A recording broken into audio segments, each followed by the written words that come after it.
Olá a todos, meu nome é Meire Marcondes, eu sou professora aposentada da Faculdade de Medicina Veterinária da Unesp, do campus de Araçatuba, onde eu trabalhei durante toda a minha carreira acadêmica como docente de clínica médica de cães e gatos, sempre tendo como linhas de pesquisa enfermidades infecciosas desses animais e doenças transmitidas por vetores. Atualmente eu sou a co-presidente do Comitê Científico da Associação Mundial de Clínicos Veterinários de Pequenos Animais, a UASAVA, e sou um dos 4 membros do grupo de diretrizes de vacinação, também da UASAVA. A ideia dessa apresentação de hoje é falar se a Covid-19 é um risco para cães e gatos. Então a gente começa falando um pouquinho sobre os coronavírus. Eles são RNA vírus envelopados, que pertencem à família Coronaviridae. Eles infectam uma grande variedade de espécies animais, tais como cães, gatos, aves, bovinos, e também infectam os seres humanos. A família Coronaviridae possui subfamílias. E na subfamília Orthocoronaviridae, nós temos 4 gêneros: os alfa, beta, gama e delta coronavírus. Os alfa e beta coronavírus infectam mamíferos, enquanto os gama e delta coronavírus infectam pássaros e peixes. O foco dessa apresentação são os alfa e beta coronavírus. Vamos começar falando dos coronavírus humanos. Os coronavírus que infectam homens são conhecidos desde a década de 1960 e geralmente causam problemas respiratórios leves, como um resfriado comum. Nós encontramos coronavírus humanos tanto entre os alfa quanto entre os beta-coronavírus.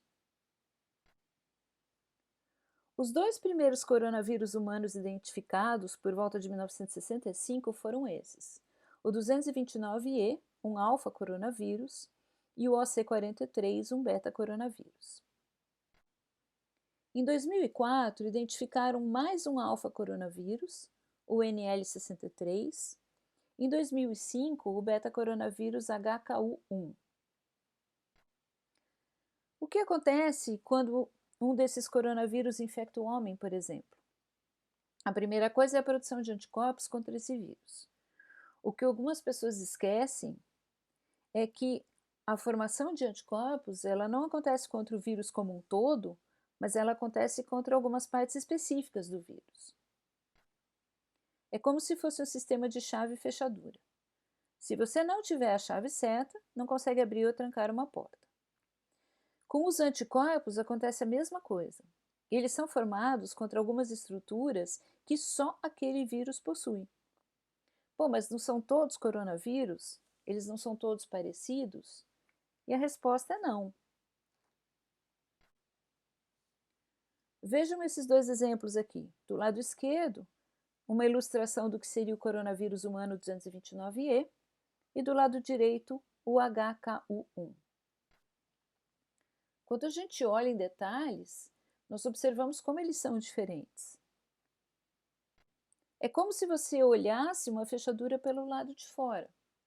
Elas podem parecer todas iguais. Mas quando você observa por dentro, elas são diferentes. Por isso, os anticorpos que são produzidos para combater um tipo de coronavírus não servem para outros coronavírus. Se não servem para 2 coronavírus que infectam os homens, imaginem para coronavírus que infectam diferentes espécies, como, por exemplo, cães e seres humanos. Voltando para os coronavírus, dentre os alfa-coronavírus, nós temos, além de 2 coronavírus que causam doença respiratória em humanos, o coronavírus entérico canino, que pode causar diarreia leve em cães, e o coronavírus felino, que pode causar também a peritonite infecciosa felina.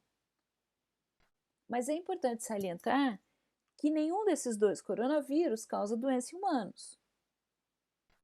E os beta-coronavírus? Dentre os beta-coronavírus, nós já falamos sobre esses 2, que causam problemas respiratórios comuns em humanos.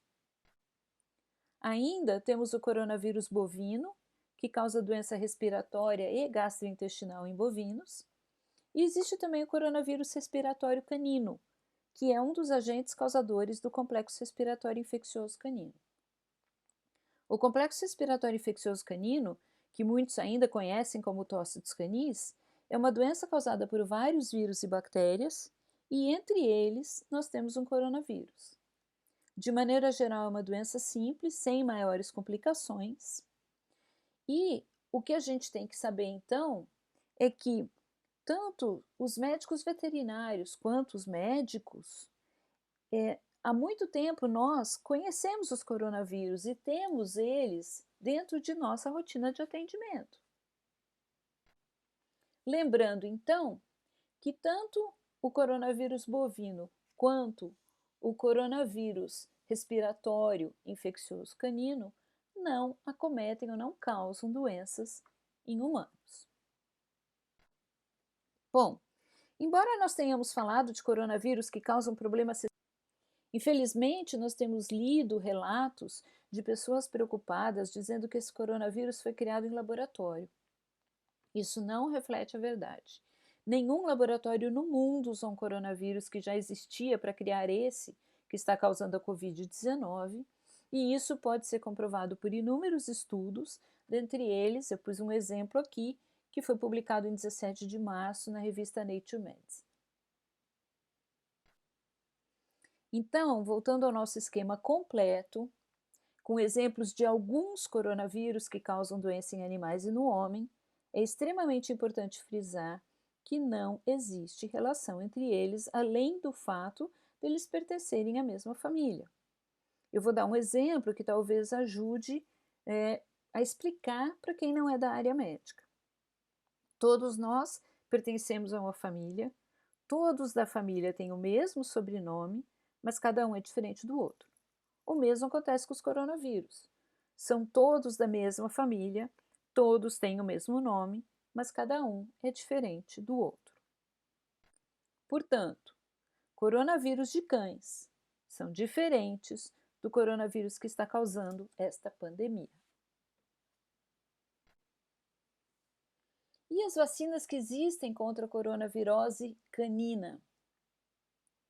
As vacinas contra o coronavírus canino, disponíveis em alguns países, foram produzidas para proteger contra a infecção entérica, isto é, contra o coronavírus que causa diarreia em cães. Se nós lembrarmos da explicação que eu dei há pouco, de que os anticorpos que produzimos agem como um modelo de chave e fechadura, fica claro entender que nenhuma vacina produzida para um coronavírus de cão vai proteger algum de nós contra essa doença que está atingindo o mundo todo, a Covid-19. Mas afinal, nós devemos ou não vacinar os nossos cães contra a coronavirose? E a resposta é não.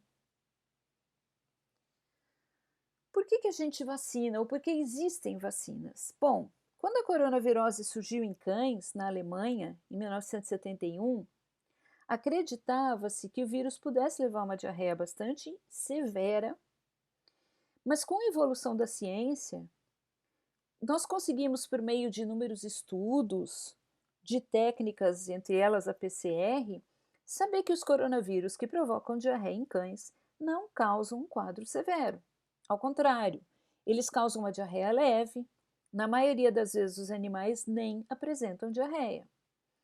Eu fiz parte da publicação de um artigo científico alguns anos atrás, onde nós demonstramos que os cães sem diarreia possuem a mesma quantidade de coronavírus nas fezes do que os cães que têm diarreia. Isso quer dizer que o fato de você encontrar um vírus nas fezes não significa que é ele quem está causando a diarreia. Então, por conta dos avanços da ciência, hoje a gente entende melhor essa doença. Essa é a primeira razão pela qual hoje em dia as vacinas contra a coronavirose canina entérica, não são recomendadas. Mas e se o cão tiver parvovirose e coronavirose juntas? Isso não pode causar uma doença mais grave? Lógico que pode, mas não por conta da coronavirose, por conta da parvovirose. Por isso é tão importante vacinar adequadamente os animais contra a parvovirose. mas não contra a coronavirose. Uma segunda razão para que as vacinas contra a coronavirose não sejam recomendadas diz respeito à patogenia da doença. E eu acho que fica fácil o entendimento quando a gente compara parvovirose e coronavirose. No cão com parvovirose existe uma viremia, isto é, o vírus passa pela circulação sanguínea antes de atingir o trato digestório, portanto, antes de causar diarreia. Já na coronavirose, o vírus chega ao intestino sem passar pela circulação. Ele vai direto do esôfago para o estômago e depois para o intestino.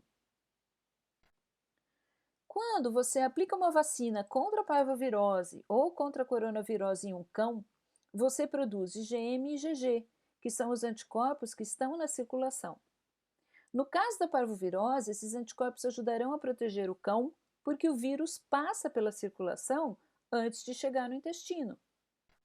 Já no caso da coronavirose, os anticorpos que estão circulando não conseguem proteger o cão porque o vírus não passa pela circulação.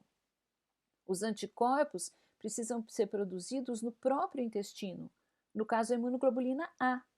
O problema é que os estudos científicos têm demonstrado que as vacinas que nós aplicamos por via subcutânea nos cães praticamente não produzem IgA. Portanto, essa é a segunda razão para que a gente não utilize vacinas contra a coronavirose entérica.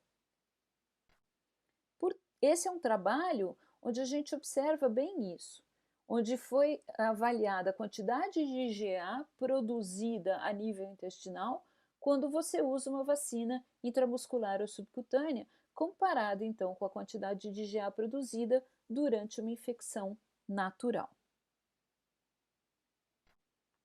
Portanto, se você usa, ou se você tem na sua clínica uma vacina que não contém coronavírus, você pode ficar absolutamente tranquilo, porque você não está colocando em risco o animal que você está atendendo. De forma nenhuma, esse animal vai ter algum problema pelo fato dele não estar utilizando uma vacina com coronavírus. Pelo contrário, são as recomendações dos grupos de diretriz de vacinações hoje em dia, de que não se utilizem vacinas contendo coronavírus. Então, os veterinários não devem usar vacinas contra o coronavírus canino diante do surto atual, acreditando que pode haver alguma forma de proteção contra a Covid-19, e isso a gente entende claramente, eu acho, por esse mecanismo de chave e fechadura. E os veterinários não precisam usar vacinas contra o coronavírus que causa diarreia em cães, porque ela é considerada como uma vacina não recomendada pelo grupo de diretriz de vacinação de cães e gatos da UASAVA e por outras publicações de outros grupos em relação à diretriz de vacinação. Então, existe um consenso mundial de que essas vacinas não precisam ser utilizadas. E, finalmente, eu gostaria de fazer alguns esclarecimentos em relação aos casos aí de cães e gatos que têm aparecido com resultado positivo para a presença, então, do vírus que causa Covid-19. O primeiro relato foi em 26 de fevereiro, em Hong Kong, um cão de 17 anos de um paciente que apresentava Covid-19. Esse animal foi retirado da casa e foi testado, e apresentou um resultado fraco positivo para a presença do vírus. O que é esse resultado fraco positivo? Então, o teste que foi usado foi a reação de PCR, reação em cadeia da polimerase, a PCR, o RT-PCR, porque era um RNA vírus, né, um RNA vírus, e esse animal apresentou, então, como essa técnica tem capacidade de determinar a carga viral, o resultado fraco positivo indica que a carga viral identificada foi baixa. E esse resultado ele se manteve positivo por um período de 12 dias em que esse animal estava isolado em quarentena em um canil oficial do governo. E o resultado foi positivo sempre em suave oral e em suave nasal. Importante salientar que em nenhum momento esse animal apresentou sintomas de Covid-19. Foram realizando, então, PCR ao longo do tempo, e no 16º dia de quarentena, o animal já apresentava todos os resultados negativos para PCR, portanto, ele foi liberado para voltar para a residência. O que aconteceu é que 3 dias após ele retornar à residência, ele veio a óbito, e o tutor se recusou a permitir que fizessem necropsia. Bom, chama atenção nessa história, primeiro, era um animal idoso de 17 anos, esse animal tinha doenças prévias, cardíaca e renal, ele tinha então um quadro clínico compatível com doenças outras, nenhum sintoma de Covid, e o que a gente acredita é que o fato dele ter se mantido isolado do proprietário, né, ou do tutor, num canil, acabou levando a um estresse maior que gerou aí uma descompensação e esse animal veio a óbito. Foi tentado realizar o isolamento viral nesse cão e o resultado foi negativo. Ele teve uma primeira sorologia com resultado negativo e uma segunda sorologia com resultado fraco positivo. O que é um resultado fraco positivo numa sorologia? É uma baixa quantidade de anticorpos. E em 18 de março, nós tivemos um outro animal, também em Hong Kong, um pastor alemão de 2 anos, que, da mesma forma como o primeiro, ele teve um resultado de PCR positivo para o coronavírus, também em swab nasal e oral, só que no 6º dia de quarentena, ele já passou a apresentar resultados negativos.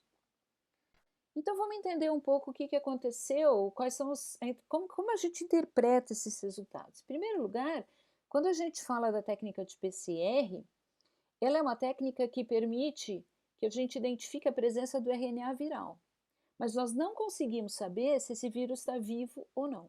Então, o fato de eu ter uma PCR positiva pode simplesmente identificar uma contaminação, né, desse animal, mas não necessariamente uma infecção. Por outro lado, o isolamento viral indica a presença de vírus vivo. E o isolamento viral que foi tentado no caso do primeiro animal, do Spitz, do Lulu da Pomerânia, ele foi negativo. E essa sorologia? O fato desse animal apresentar uma sorologia positiva após algum período indica que, na verdade, esse vírus, essa PCR positiva não deveria ser só uma contaminação, mas esse vírus provavelmente acabou penetrando no organismo e levando a uma resposta imune. Isso significa doença? Não. Isso não significa que o animal teve a doença, isso não significa que esse animal transmita essa doença, isso simplesmente significa que de alguma forma esse vírus entrou em contato e desencadeou uma resposta imune, que foi baixa, provavelmente até porque a carga viral era baixa. Bom, e agora nós temos um outro problema, que é o problema dos gatos. Então, no dia 18 de março, surgiu na mídia, e houve inclusive um relato oficial, de um gato na Bélgica, de um paciente com Covid. Esse gato, ele não foi levado ao hospital veterinário em Liège, mas ele vomitou e teve diarreia, e esse material, então, foi encaminhado para a realização de PCR para Covid, e esse resultado, para Covid não, desculpa, PCR para o SARS-CoV do tipo 2, e esse resultado, então, veio um resultado positivo.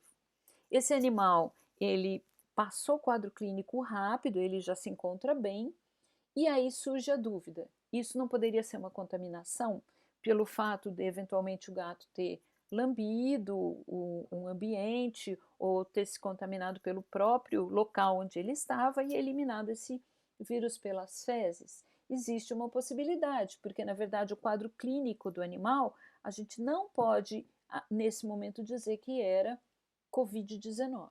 Ele pode ter qualquer outra doença, até porque o quadro se resolveu rapidamente.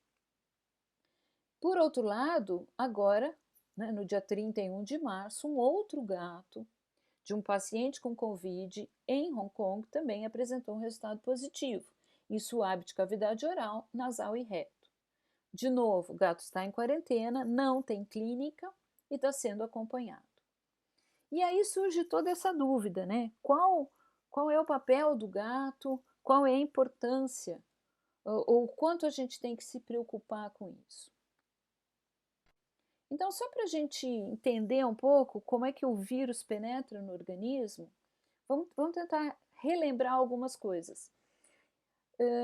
O rim, então, nas células justaglomerulares renais, nós temos produção de renina. No fígado, a gente tem produção de angiotensinogênio. Quando a renina entra em contato, então, na circulação com o angiotensinogênio, ela acaba produzindo aí esse angiotensinogênio transformado em angiotensina 1. A angiotensina 1, por sua vez, quando, sob a ação da enzima conversora de angiotensina, que é a ECA, se transforma em angiotensina 2, que é um potente vasoconstritor. E essa transformação acontece aí a nível pulmonar. Bom, e o que tem isso a ver com coronavírus? A gente já chega lá. Existe uma outra enzima que é a ECA2. A ECA2 ela está presente nas células endoteliais, no tecido renal, no trato gastrointestinal, nos pulmões, em coração, em miocárdio. E a ECA2 ela transforma ou ela quebra, ela degrada a angiotensina 2 e forma angiotensina 1A7. Lembrem que a angiotensina 2 ela é um potente vasoconstritor e essa angiotensina 1A7 ela é uma angiotensina que tem ação oposta, ela diminui a pressão arterial. Então, essa é a ação da ECA2. E o coronavírus nessa história? Os coronavírus, eles se ligam ao receptor da ECA2, que está presente nos pulmões, nas artérias, no coração, nos rins e nos intestinos. E é dessa forma que ele penetra no organismo. Daí os sintomas serem basicamente nesses órgãos, quando a gente tem uma infecção viral pelos coronavírus, no caso, o SARS-CoV do tipo 2. E o que se sabe hoje é que o receptor da ECA2 do homem e do gato, os receptores são semelhantes, mas não existe uma semelhança grande entre os receptores do homem e do cão. Por isso, a gente não acha nada de anormal o fato, eventualmente, de um gato se infectar tanto quanto poderia acontecer com um humano. Mas vejam, vamos tentar entender essa história. Eu não estou dizendo que um gato pode ficar doente com Covid-19. O que a gente sabe é que o gato tem mais chance, teoricamente, de se infectar do que o cão. E a gente já sabe disso desde a época do SARS, onde já se conhecia o fato de que alguns gatos poderiam fazer infecção, o que não significa que esses animais façam a doença e venham a infectar outros animais ou o ser humano.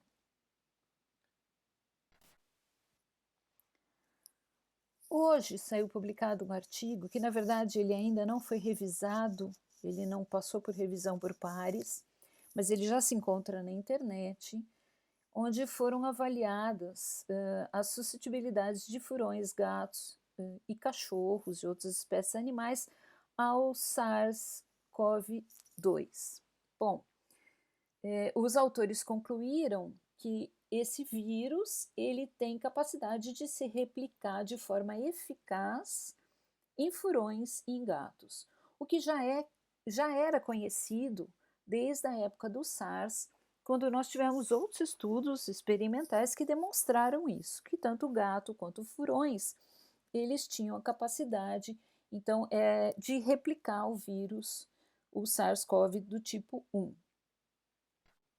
O que eles fizeram nesse experimento de agora, eles inocularam 5 gatos de 8 meses de idade, fizeram inoculação intranasal, 2 gatos foram submetidos à eutanásia no 6º dia, e um deles eles encontraram vírus vivo no trato respiratório superior, e no outro apenas o RNA viral, no trato respiratório superior e nos intestinos. Então, essa primeira observação já nos mostra que o vírus fez replicação nesse gato. Nos outros 3 gatos, eles tinham como objetivo avaliar a capacidade de transmitir o SARS-CoV tipo 2. Então, o que eles fizeram? Eles inocularam esses 3 e deixaram cada um numa gaiola separada, e ao lado dessa gaiola, eles puseram outra gaiola com um animal sadio. Então, eram pares de gatos, um inoculado e o outro sem inoculação, em gaiolas próximas. Eles observaram, eles encontraram RNA viral nas fezes de todos os animais, dos 6 animais. O primeiro par foi submetido à eutanásia no 11º dia, e esses animais apresentavam RNA viral no trato respiratório superior, ambos, e foram observados anticorpos no gato que foi inoculado. Com relação aos outros 2 pares, eles foram submetidos à eutanásia no 12º dia. Um dos gatos inoculados apresentava RNA viral no trato respiratório superior e ele também produziu anticorpos contra o SARS-CoV tipo 2. E em relação ao outro par, foi observada a presença de RNA viral nas tonsilas, mas o gato também apresentou anticorpos, o inoculado, e no gato que não havia sido inoculado, foi observada a presença de anticorpos. Isso nos mostra que esses gatos tiveram a capacidade de se infectar e que o vírus fez replicação viral, de modo que houve, inclusive, uma resposta imune nesses animais. Então, houve capacidade de transmissão de um gato para o outro. E aí ficam algumas dúvidas. Então, a primeira pergunta é: os cães e gatos podem ser infectados pelo SARS-CoV do tipo 2? Possivelmente. E o que a gente sabe até agora, pelo que eu já apresentei, pelo receptor da ECA2, por essa suscetibilidade maior de gatos, é que os cães provavelmente têm uma suscetibilidade menor e os gatos têm uma possibilidade maior, então, de desenvolver essa infecção. O SARS-CoV do tipo 2 pode causar doença em cães e gatos? Até o momento não existe nenhuma evidência que comprove isso, ou até o momento a gente não tem nenhum quadro clínico confirmado de Covid-19 em cães ou gatos. Não é novidade para a gente que o gato pode se infectar com o SARS-CoV, porque isso já aconteceu com o SARS-CoV do tipo 1. Então, nós já conhecemos isso, nós já sabemos que gatos podem se infectar. Existe uma possibilidade? Existe. Em outras situações, raros casos de gatos infectados existiram na época da SARS. Mas o que a gente tem que ter em mente, até que nós conheçamos melhor a situação, a doença e tudo que vai acontecer ainda, é que esse trabalho que eu comentei agora há pouco, ele foi feito com inoculação experimental. Então, nós percebemos por esse trabalho que gatos infectados tiveram a capacidade de infectar outros, mas o que nós não sabemos é quanto dessa dose inoculada diz respeito exatamente o que um gato receberia caso ele entrasse em contato com o tutor, porque isso foi um estudo experimental. Então, talvez um tutor, a carga viral que ele que por conta dessa doença do tutor o gato seja exposto, né, essa carga viral que esse gato seja exposto numa situação natural, talvez não seja suficiente para que ele desenvolva a doença ou transmita essa doença. Então, esse tipo de situação real nós ainda não vivemos com o SARS-CoV do tipo 2. Então, até o momento, não existe evidências de gatos doentes, né? Pode ser que isso mude, mas nesse momento, por mais que eles sejam suscetíveis e que a gente tenha que ter um olhar diferenciado para isso, não é motivo para pânico, não é motivo para abandonar gatos, não é motivo para nenhuma ação extrema em relação aos gatos. Cães e gatos podem transmitir a doença para humanos? Também não existem evidências de que isso aconteça. De novo, nós ainda temos poucos casos confirmados de possíveis infecções, e mesmo que isso aconteça, a possibilidade de um cão ou de um gato transmitir essa doença, ela é muito pequena, ela é muito remota.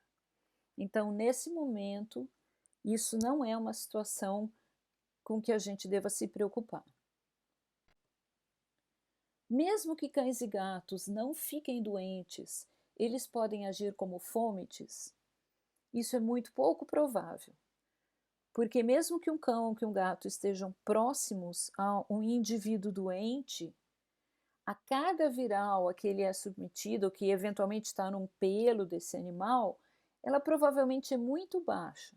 Agora, independente disso, existem cuidados básicos com qualquer paciente que esteja com Covid-19 que são tomadas de maneira geral e que a gente deve incluir também os animais de companhia.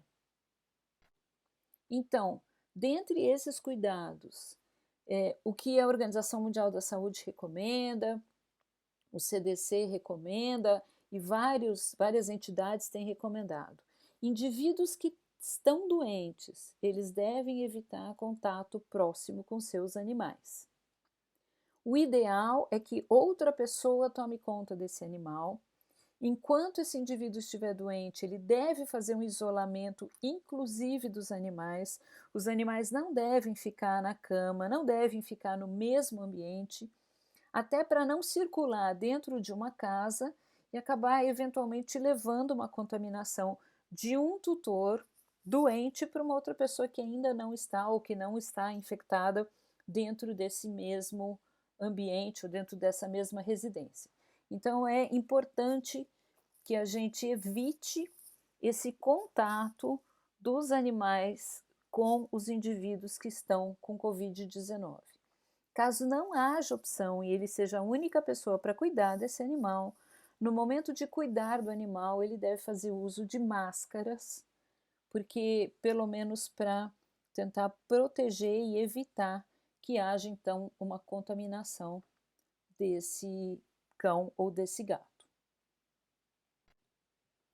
Finalmente eu deixo para vocês aqui o site da Oasava, onde nós temos uma parte aí só direcionada a informações sobre a Covid-19 e cães e gatos, com vários links para outras associações e com informações que nós tentamos alimentar semanalmente, às vezes até com intervalos mais curtos, à medida que as coisas vão acontecendo, com muitos dos documentos já traduzidos para o português. Eu gostaria de agradecer, então, a oportunidade de fazer essa apresentação. Eu espero ter esclarecido algumas dúvidas. Muito obrigada.